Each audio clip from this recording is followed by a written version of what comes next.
இன்றைய வேளாண் தொழில்நுட்ப பகுதியில் வனமி இறால் வளர்ப்பிற்கான சீரிய மேலாண்மை முறைகள் குறித்து திருவள்ளூர் மாவட்டம் பொன்னேரி டாக்டர் எம்ஜிஆர் மீன்வள கல்லூரி மற்றும் ஆராய்ச்சி நிலைய நீர்வாழ் விலங்கு சுகாதார மேலாண்மை துறையின் பேராசிரியர் மற்றும் தலைவர் முனைவர் ஏ உமா அவர்கள் தரும் தகவல்கள்.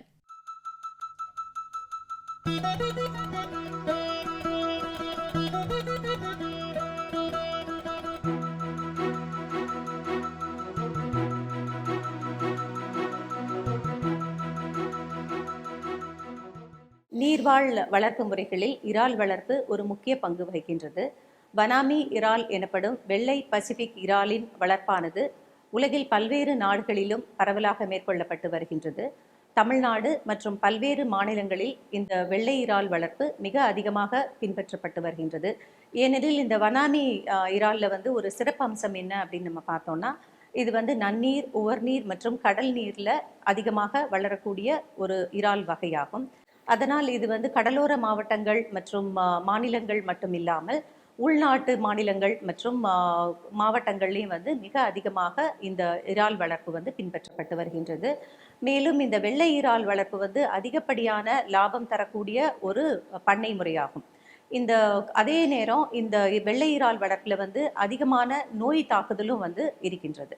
ஸோ இந்த நோய் தாக்குதலில் நம்ம வராமல் தவிர்த்து எப்படி இந்த இறால் வளர்ப்பு முறையில் அதிகமாக லாபம் ஈட்டலாம் அப்படின்னு நம்ம பார்த்தோம்னா, வருமுன் காப்போம் என்ற அடிப்படையில் இந்த வெள்ளை இறாலில் வளர்ப்பினை நம்ம மேற்கொள்ளும் போது அதிக உற்பத்தியும் லாபமும் நம்ம பார்க்க முடியும்.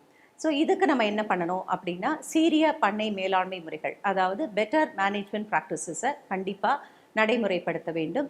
இந்த சீரிய பண்ணை முறைகள் மேலாண்மை அல்லது சீரிய மேலாண்மை பண்ணை முறைகள் அப்படின்னா என்ன அப்படின்னு நம்ம பார்த்தோம்னா, நம்ம இறால் வளர்ப்போட முதல் படியிலிருந்து கடைசியான அறுவடை நிலை வரைக்கும் என்னென்ன மாதிரி சரியான மேலாண்மை முறைகளை பின்பற்றி உற்பத்தி மற்றும் லாபத்தை அதிகரிக்கலாம் அப்படின்னு அதுவே இந்த சீரிய பண்ணை மேலாண்மை முறைகள் அப்படின்னு நம்ம சொல்கிறோம். இப்போ இறால் வளர்ப்பை நம்ம எடுத்துக்கிட்டோம்னா, அந்த இறால் பண்ணையாளர் இறால் வளர்ப்பை மேற்கொள்ள போகிறாங்க அப்படின்னு முடிவு பண்ண உடனே முதல்ல அவங்க செய்ய வேண்டியது திட்டமிடல். அவங்க சுமார் 2 மாத காலத்திற்கு முன்பே சரியான திட்டமிடல் மேற்கொள்ள வேண்டும். என்னென்ன மாதிரி இடுபொருட்கள் அவங்களுக்கு இந்த பண்ணை காலத்தில் தேவை அப்படிங்கிறத முதல்ல முடிவு செய்ய வேண்டும். உதாரணத்திற்கு அவங்களுக்கு இறால் குஞ்சுகள் மற்றும் இறால் தீவனங்கள் இதெல்லாம் அதிக அளவில் பயன்படுத்தப்படும். இதெல்லாம் எங்கே வாங்கலாம், எப்படி அதை இந்த இறால் தீவனமாக இருந்தால் எங்கே சேமிக்கக்கூடிய இடங்கள், எப்படி நம்ம சேமிக்கணும், இந்த வழிமுறைகள்லாம் உங்களுக்கு கண்டிப்பாக தெரிஞ்சிருக்கணும். இது தவிர குள தயாரிப்பு என்னென்ன பண்ண போகிறோம், அதுக்கு தேவையான இடுபொருட்கள் என்ன அப்படிங்கிறதெல்லாம் இவங்க தயாராக வைத்திருந்த பிறகு தான் இவங்க இறால் வளர்ப்பை மேற்கொள்ள வேண்டும். ஸோ முதல்ல திட்டமிடலில் பண்ணதுக்கப்புறம் அடுத்ததாக அவங்க குள தயாரிப்பில் ஈடுபடணும். பொதுவாகவே இந்த வெள்ளை இறால் அப்படிங்கிறது மண் குளங்கள், அதாவது குளத்தடி மண் நிறைந்த குளங்களில் தான் மேற்கொள்ளப்படுகிறது. இந்த குளத்தடி தயாரிப்பு ரொம்ப ரொம்ப முக்கியம். ஏன் அப்படின்னா, அந்த குளத்தடி மண்ணில் ஏற்படுற எந்த ஒரு மாற்றம் அல்ல பாதிப்பும் கண்டிப்பாக நம்ம இறால்கள் வளரக்கூடிய அந்த நீரிலும் ஏற்படும். அதனால் இந்த இறால்களுக்கு அதிகப்படியான பாதிப்பு ஏற்படக்கூடிய வாய்ப்பு இருக்கின்றது. அதனால் பண்ணையாளர்கள் குள தயாரிப்புக்கு அதிகபட்சமாக முக்கியத்துவம் தர வேண்டியது மிக மிக அவசியம். இப்போ ஏற்கனவே நம்ம பண்ணையாளர்கள் பயன்படுத்திய ஒரு குளத்தை நீங்கள் திருப்பியும் இறால் வளர்ப்புக்கு பயன்படுத்த போகிறீங்க அப்படின்னா, அந்த குளத்தடி மேல் பரப்பில் இருக்கிற குளத்தடி மண், அதாவது அங்கக பொருட்கள் நிறைந்த டாப் சாயில் அப்படின்னு சொல்லுவோம், அந்த அங்கக பொருட்களை சுத்தமாக நீக்கிவிட வேண்டும். ஏன் அப்படி அப்படின்னா, அந்த அங்கக பொருட்களில் அதிகப்படியான கழிவுகள் தான் அங்கக பொருட்களாக அங்கே சேர்ந்துருக்கும். ஆர்கானிக் மேட்டர் அப்படின்னு சொல்கிறோம். போன இறால் வளர்ப்பு காலத்தில் அதிகமாக சேர்ந்த அந்த கழிவுகள் மற்றும் உண்ணப்படாத உணவுகள், அதுக்கப்புறம் அந்த இறால்களிலிருந்து வெளியேற்றப்பட்ட கழிவுகள் மற்றும் நம்ம பயன்படுத்திய பல்வேறு பொருட்களோட கழிவுகளும் அந்த அங்கக பொருட்களில் இருக்கும். இந்த அங்கக பொருட்கள்லேருந்து அதிகப்படியான அமோனியா, ஹைட்ரஜன் டைசல்ஃபைட் போன்ற நச்சு வாயுக்களும் உற்பத்தி ஆகும். ஸோ இந்த அங்க பொருட்களை நம்ம நீக்காமல் மேலேயே நம்ம அந்த குளத்தை பயன்படுத்த போகிறோம் அப்படின்னா, இந்த நச்சு வாயுக்களால் அடுத்து நம்ம இருப்பு செய்ய போகிற இறால்களுக்கு அதிகப்படியான பாதிப்பு ஏற்படும். இந்த அங்கக பொருட்களை நீக்கினதுக்கப்புறம் அந்த குளத்தில் இருக்க நீரையும் நம்ம சுத்தமாக வெளியேற்றி விட வேண்டும். ஏன்னா இந்த நீர்லேயும் உங்களுக்கு நிறைய நோய் பரப்பக்கூடிய கிருமிகள் இருக்கும். ஸோ இந்த நீரை வெளியேற்றிய பின் இந்த குளத்தடியை வந்து நம்ம வெயிலில் வந்து பாலம் பாலமாக வெடிக்கிற அளவுக்கு நல்லா வந்து உலர வைக்க வேண்டும். அவ்வாறு நம்ம உலர வைக்கும் போது அதில் இருக்கிற நுண்ணிய கிருமிகள், மைக்ரோ ஆர்கானிசம்ஸ், அப்புறம் வந்து நோய் பரப்பக்கூடிய கிருமிகள், அப்புறம் சின்ன பூச்சிகள், புழுக்கள் இதெல்லாம் வந்து அழிந்துவிடும். மேலும் நமக்கு வந்து சத்துக்களும் வந்து அதிகரிக்கும். இப்போ மேற்பரப்புல இருக்க சத்துக்களை வந்து ஏற்கனவே நம்ம அங்க பொருட்களை நீக்கினதுனால அடி மண்ணை வந்து நம்ம வந்து கலந்து விடுறது ரொம்ப அவசியம்.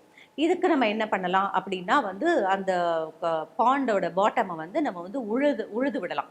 இந்த உழுது விடுறது வந்து 2 முதல் 3 முறை நம்ம செய்யலாம். இது வந்து 2 முதல் 3 நாட்கள் இடைவெளியில வந்து நம்ம இதை வந்து மேற்கொள்ளலாம். ஸோ இந்த உழுத அந்த அடியில வந்து நம்ம அடுத்ததா பண்ண வேண்டியது வந்து அதோட கார அமிலத்தன்மை எப்படி இருக்கு அப்படின்னு பார்க்க வேண்டியது மிகவும் அவசியம். ஏன்னா இறால் வளர்ப்புக்கு உகந்த கார அமிலத்தன்மையானது 7 முதல் 8 ஆகும். அதாவது pH வந்து 7 முதல் 8 இருக்கிறது வந்து அதோட வளர்ச்சிக்கு மிகவும் ஏதுவாக இருக்கும். அந்த அளவுக்கு நம்ம வர்ற வரைக்கும் நம்ம வந்து லைமை வந்து அப்ளை பண்ணணும். அதாவது சுண்ணாம்பு, சுட்ட சுண்ணாம்பு அல்லது அக்ரி சுண்ணாம்பு வந்து அந்த கார அமிலத்தன்மையின் அளவிற்கு ஏற்பவாறு அதை நம்ம அதில் சேர்த்து 7 முதல் 8 என்ற அளவிற்கு நிலைப்படுத்த வேண்டும். இப்போ வந்து நம்ம குளத்தடியை வந்து தயார் பண்ணியாச்சு. அடுத்ததாக நம்ம வந்து அதில் நீர் பாய்ச்ச வேண்டும். இந்த குளத்தை வந்து நம்ம எந்த நீரை வச்சு நிரப்புறோம் அப்படின்னா, பொதுவாகவே இந்த வனாமி வளர்ப்பிற்கு வந்து கடல் நீர் மற்றும் உவர் நீர் பயன்படுத்துகிறாங்க. உவர் நீர் அப்படின்னு என்னன்னு பார்த்தோம்னா, அதில் வந்து கடலில் போய் சேர்ற ஓடைகள், க்ரீக்ஸ் அப்படின்னு சொல்லுவோம். ஸோ இந்த க்ரீக்ஸோட தண்ணியை பயன்படுத்தலாம். அல்லது வந்து ஆழ்துளை கிணறுகள் அதிலிருந்து தண்ணி எடுத்து பயன்படுத்துகிறாங்க. பொதுவாக இந்த கடல் நீர் மற்றும் இந்த ஓடைகளில் இருக்க நீரை நம்ம பயன்படுத்தும் போது ஏற்கனவே பல்வேறு உயிரினங்களும் அதில் வந்து இருக்கும். ஸோ அந்த உயிரினங்களில் இருக்க நோய் கிருமிகள் அல்ல வேறு ஏதாவது நோய்கள் வந்து கண்டிப்பாக நம்ம குளத்தில் இருப்பு செய்கிற இறால்களுக்கு பரவக்கூடிய வாய்ப்பு இருக்குது.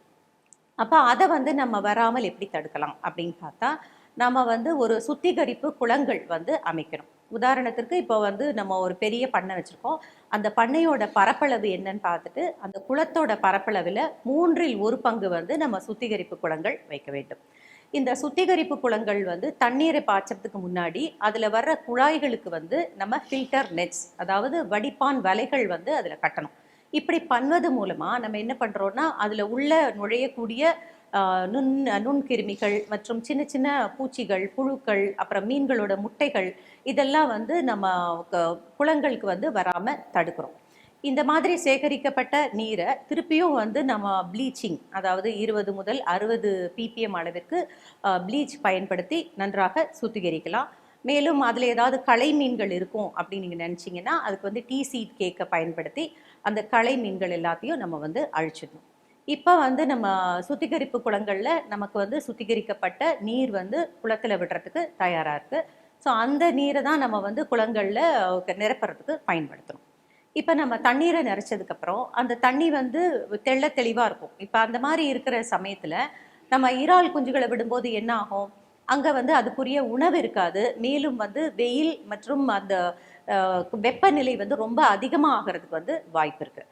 ஸோ இதை குறைக்கணும் அப்படின்னா நம்ம தண்ணியில் வந்து பாசிகளோட வளர்ச்சியை வந்து ஊக்கப்படுத்துகிறோம்.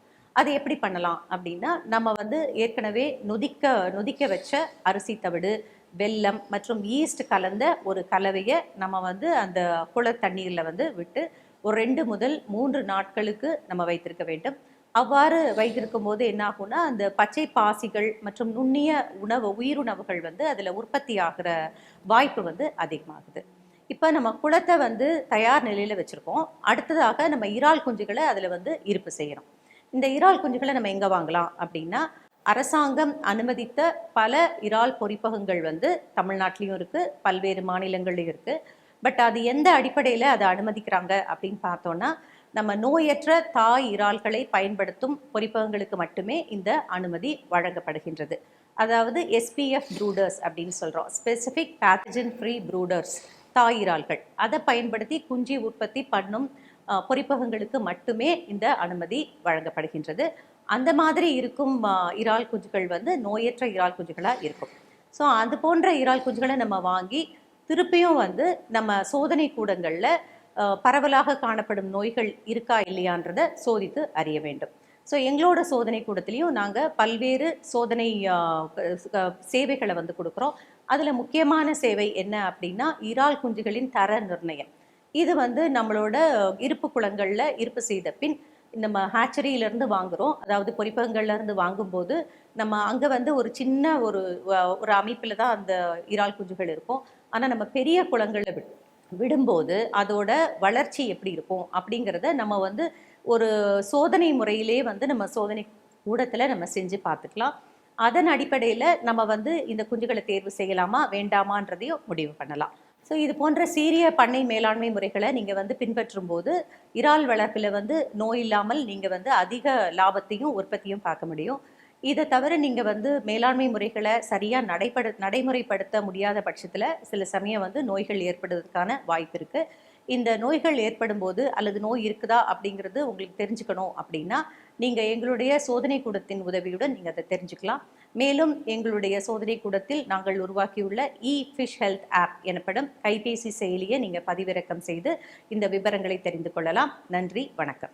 மேலும் விவரங்கள் பெற முனைவர் உமா அவர்களை 09840084314 என்ற கைபேசி எண்ணில் தொடர்பு கொள்ளலாம்.